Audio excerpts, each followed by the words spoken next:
किसी देश का नक्शा देखकर हम क्या सोचते हैं?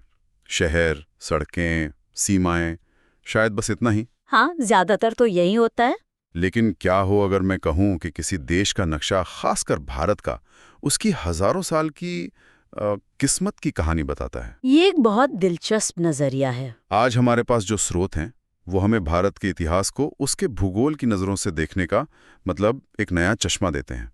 तो चलिए इस गहरी पड़ताल को शुरू करते हैं। और ये पड़ताल बहुत जरूरी भी है, क्योंकि जैसा इन दस्तावेजों में कहा गया है, इतिहास को समझने के लिए दो आंखें चाहिए।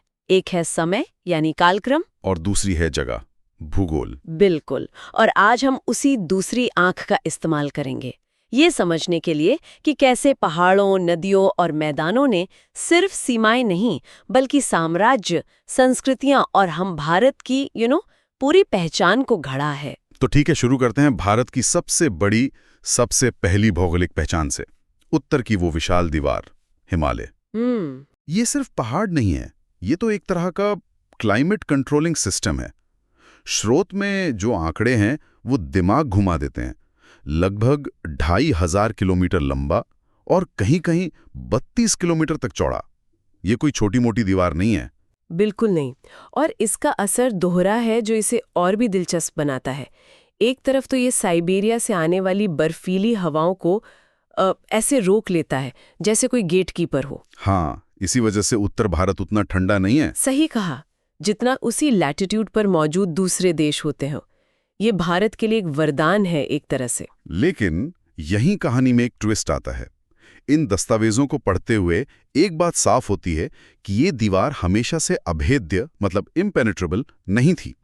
इसके उत्तर पश्चिम में कुछ दरवाजे भी थे, है ना? हाँ, दर्रे थे, खैबर, बोलन, कुर्रम, गोमल। और ये दरवाजे ही कहानी का सबसे अहम हिस्सा बन गए। बिल्कुल, ये दर्रे मध्य एशिया और भारतीय उपमहाद्वीप के बीच आप कह सकते हैं कि सुपर हाईवे की तरह थे। प्रागैतिहासिक काल से ही लोगों का, सेनाओं का, विचारों का, सबका आना जाना इन्हीं रास्तों से होता रहा। हाँ, और ये एक फैसिनेटिंग ड्युअलिटी है। जो रास्ता समृद्धि ला सकता है वही रास्ता खतरा भी ला सकता है।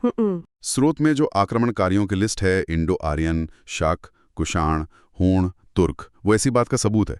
यहाँ तक कि सिकंदर भी स्वात घाटी के रास्ते यहीं से आया था। हाँ, पर ये एक आम धारणा है जिसे ये दस्तावेज तोड़ते हैं। ये दर्रे जितने हमलों के लिए कुख्यात थे, उतने ही शायद उससे ज्यादा व्यापार और संस्कृति के लिए मशहूर भी थे। अच्छा, हमें ये समझना होगा कि ये कोई वन वे स्ट्रीट नहीं थे। जिस रास्ते से सेनाएं आती थीं, उसी रास्ते से व्यापारी अपने कारवा लेकर जाते थे। बौद्ध भिक्षु अपने विचार लेकर मध्य एशिया और चीन तक पहुंचते थे। विचारों का जो लेन देन इन रास्तों से हुआ, वो शायद सेनाओं की आवाजाही से कहीं ज्यादा प्रभावशाली और टिकाऊ था। स्रोत में कश्मीर और नेपाल की घाटियों का भी जिक्र है। वो पहाड़ों से घिरी होने के बावजूद अपनी एक अलग पहचान बना पाई। ये भी भूगोल का एक और कमाल है। जगह अलगाव ने एक अनूठी संस्कृति को जन्म दिया। सही कहा, भूगोल ने उन्हें सुरक्षा भी दी और संपर्क के रास्ते भी। इसी तरह पूर्वी हिमालय की पहाड़ियां हैं। वहां घने जंगल और भारी बारिश ने उन इलाकों को काफी हद तक बाकी देश से अलग रखा, और इसी वजह से वहां आज भी एक अलग सांस्कृतिक पहचान देखने को मिलती है। तो इन पहाड़ों ने तय किया कि कौन और कैसे अंदर आएगा। लेकिन जो एक बार अंदर आ गया, उसकी असली परीक्षा और किस्मत का फैसला तो मैदानों में होता था। मेरा मतलब है सिंधु गंगा का मैदान, जिसे भारतीय सभ्यताओं का पालना भी कहते हैं। बिल्कुल सही। ये मैदान 3 बड़ी नदियों सिंधु, गंगा और ब्रह्मपुत्र की देन है। लेकिन यहाँ एक सवाल उठता है, नदियां तो और भी जगहों पर है। इस मैदान में ऐसा क्या खास था कि हड़प्पा से लेकर मुगलों तक सबने इसे ही अपना घर बनाया? इसका जवाब शायद जमीन में छुपा है, मिट्टी में। हाँ, असली जादू मिट्टी में ही था। ये नदियां सिर्फ पानी नहीं लाती थीं, वो हर साल हिमालय से उपजाऊ जलोढ़ मिट्टी की एक नई परत लेकर आती थीं। ये एक तरह का नेचुरल फर्टिलाइजर था जो कभी खत्म नहीं होता था। और जहां जमीन उपजाऊ हो, वहां खेती अच्छी होती है, आबादी बढ़ती है और फिर बड़े बड़े शहर और साम्राज्य जन्म लेते हैं। स्रोत में इसके साफ उदाहरण है। सिंधु घाटी में हड़प्पा संस्कृति, फिर पश्चिमी गंगा के मैदान में वैदिक संस्कृति, और फिर पाटलिपुत्र, बनारस, दिल्ली जैसे शहर, ये सब यहीं बसे। पाटलिपुत्र तो मौर्य, शुंग, गुप्त सबकी राजधानी रहा। उसकी लोकेशन कमाल की थी। हाँ, जहां गंगा और सोन मिलती थी। मतलब पानी से घिरा एक किला जिसे जीतना मुश्किल था, और व्यापार के लिए सबसे अच्छी जगह। एक जबरदस्त स्ट्रेटेजिक एडवांटेज था। और दिल्ली को देखिए, एक सवाल हमेशा उठता है कि भारत की तकदीर तय करने वाली सारी बड़ी लड़ाइयां, कुरुक्षेत्र हो, तराइन हो, पानीपत, ये सब दिल्ली के पास ही क्यों लड़ी गईं? हाँ, ये बात मुझे भी हमेशा हैरान करती है। क्योंकि दिल्ली उस भौगोलिक चोक पॉइंट पर है जहां से पूरे गंगा के मैदान का रास्ता खुलता है। जो भी उत्तर पश्चिम से आता, उसे इस उपजाऊ मैदान पर कब्जा करने के लिए दिल्ली को जीतना ही पड़ता। और गंगा यमुना के बीच का वो इलाका दुआत, वो तो सोने की चिड़िया था, सबसे उपजाऊ, सबसे कीमती। उस पर कब्जे के लिए सदियों तक जंग होती रही। इन दस्तावेजों को पढ़ते हुए एक और बात सामने आती है जो शायद हम अक्सर नजरअंदाज कर देते हैं। प्राचीन काल में नदियां सिर्फ खेती के लिए नहीं थीं, वो कॉमर्स और कम्युनिकेशन की धमनियों की तरह थीं। ये बहुत ही जरूरी बिंदु है। आप समझिए कि उस जमाने में ये नदियां आज के नेशनल हाईवे और रेलवे नेटवर्क दोनों का काम एक साथ करती थी। अच्छा। सड़क बनाना घने जंगलों में लगभग नामुमकिन था, बहुत महंगा भी। तो नदी ही आपका समझिए अमेज़न प्राइम डिलीवरी रूट थी। सामान, सेना, लोग, विचार, सब कुछ नावों से ही सफर करता था। इन नदियों ने ही इस विशाल मैदान को एक सूत्र में पिरो कर रखा था। तो उत्तर का मैदान तो इन विशाल आपस में जुड़ी हुई नदियों का खेल था। लेकिन स्रोत बताते हैं कि जैसे ही हम विंध्य और सतपुड़ा पहाड़ों को पार करके दक्षिण की तरफ जाते हैं, पूरा सीन ही बदल जाता है। एकदम। ये पहाड़ सिर्फ पत्थर नहीं, एक तरह की विभाजन रेखा थे। एक सांस्कृतिक और भाषाई रेखा भी बन गई। इस रेखा के दक्षिण में है दक्कन का पठार, जो ज्वालामुखी की सख्त चट्टानों से बना है। लेकिन इन चट्टानों की एक खासियत थी। क्या? इन्हें काटना और तराशना आसान था, और इसी वजह से हमें वहां अजंता, एलोरा जैसी चट्टानों को काटकर बनाई गई गुफाएं और मंदिर मिलते हैं। भूगोल ने वहां के लोगों को कला का एक नया माध्यम दिया। और विंध्य के घने जंगलों ने दक्षिण को उत्तर से थोड़ा अलग थलग भी रखा।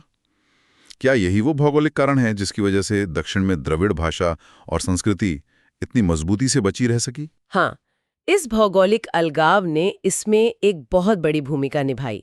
इसने दक्षिण को अपनी एक अलग पहचान विकसित करने और उसे सदियों तक बनाए रखने में मदद की। ऐसा नहीं है कि संपर्क बिल्कुल नहीं था। दक्कन का पठार एक पुल की तरह काम करता था, लेकिन विंध्य के जंगल वो एक दरवाजे की तरह थे जिसे पार करना हमेशा मुश्किल रहा। तो जहां उत्तर जमीनी रास्तों से मध्य एशिया से जुड़ा था, वहीं दक्षिण की कहानी उसकी लंबी समुद्री सीमा से जुड़ी है। पश्चिम में कोंकण और मालाबार तट, पूर्व में कोरोमंडल तट।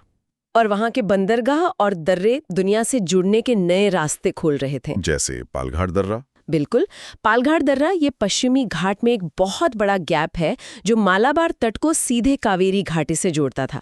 प्राचीन भारत और रोमन साम्राज्य के बीच जो मसालों का जबरदस्त व्यापार होता था, उसका ये एक मुख्य रूट था। मतलब यहाँ से मसाले और कीमती सामान पश्चिमी बंदरगाहों तक पहुंचता था और फिर रोम। एग्जैक्टली। एक बात जो मुझे और दिलचस्प लगी वो है दक्षिण की नदियां।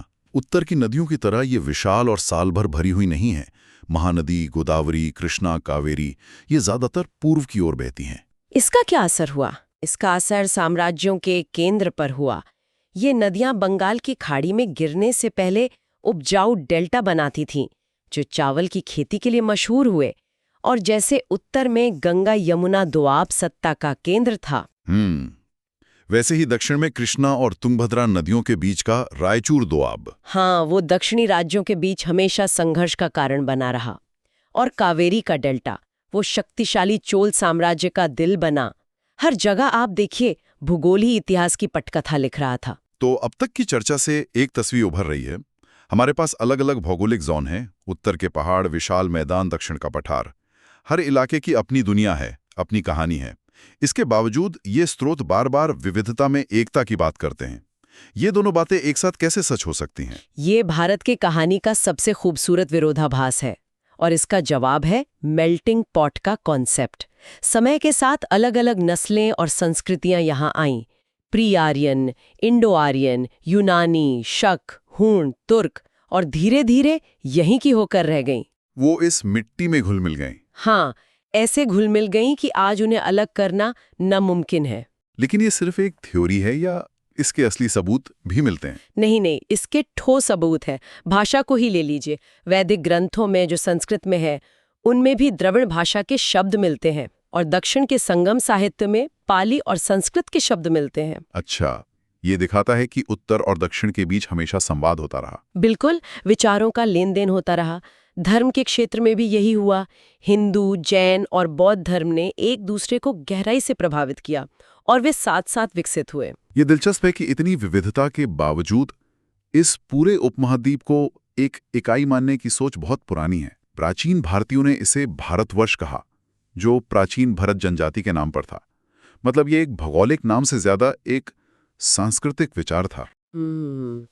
और विदेशियों ने भी इस भूमि को एक ही इकाई के रूप में देखा। उन्होंने इसका नाम सिंधु नदी पर रखा। फारसी में सिंधु का हिंदू हुआ, जिससे हिंदुस्तान बना, और यूनानियों के लिए यही इंडस से इंडिया बन गया। तो हिंद और इंडिया दोनों नाम एक ही नदी से निकले हैं। हाँ, जो इस भूमि की एकता को ही दर्शाते हैं। स्रोत ये भी बताते हैं कि समय समय पर राजनीतिक और सांस्कृतिक एकता को बढ़ावा देने के सचेत प्रयास भी हुए। बिल्कुल, जैसे 3री शताब्दी ईसा पूर्व में प्राकृत एक आम भाषा, एक लिंग्वा फ्रैंका बन गई थी। सम्राट अशोक ने अपने शिलालेखों के लिए पूरे देश में इसी भाषा का इस्तेमाल किया, ताकि उनका संदेश कश्मीर से कर्नाटक तक हर कोई समझ सके। हाँ, ये एक बहुत बड़ा कदम था। और साहित्य की भी इसमें बड़ी भूमिका रही होगी। रामायण और महाभारत जैसे महाकाव्य उन्हें पूरे देश में श्रद्धा का साथ पढ़ा और सुना जाता था। स्रोत कहते हैं कि भले ही उन्हें स्थानीय भाषाओं में अलग अलग तरह से प्रस्तुत किया गया, लेकिन उनका सार और संदेश वही रहा। इसने एक साझा सांस्कृतिक चेतना का निर्माण किया। सही कहा। इन महाकाव्यों ने पूरे देश को नैतिक और सांस्कृतिक मूल्यों के एक अदृश्य धागे में पिरो दिया, जो किसी भी साम्राज्य की सीमाओं से ज्यादा मजबूत था। तो इन स्रोतों से एक बात तो बिल्कुल साफ है, भारत का भूगोल सिर्फ उसके इतिहास के पृष्ठभूमि नहीं है, बल्कि एक सक्रिय किरदार है। एक ऐसा किरदार जिसने इसकी किस्मत को आकार दिया, इसके सामने चुनौतियां पैदा की और इसकी वो अनूठी पहचान गढ़ी जिसे हम विविधता में एकता कहते हैं। और अंत में एक विचार छोड़ जाते हैं। इन स्रोतों से ये तो पता चलता है कि भूगोल ने भारत के अतीत को कैसे बनाया। सोचने वाली बात यह है कि आज की आधुनिक तकनीक, चाहे वो हिमालय के ऊपर से उड़ने वाले हवाई जहाज हों या रेगिस्तान और जंगलों को पार करने वाला डिजिटल कम्युनिकेशन, वो कनेक्शन और पहचान के इस भूगोल को कैसे बदल रही है। ये एक बड़ा सवाल है। क्या ये प्राचीन भौगोलिक प्रभाव आज भी हमारी राजनीति, संस्कृति और समाज में महसूस किए जाते हैं? और अगर हाँ, तो उन्हें कैसे पार किया जा रहा है?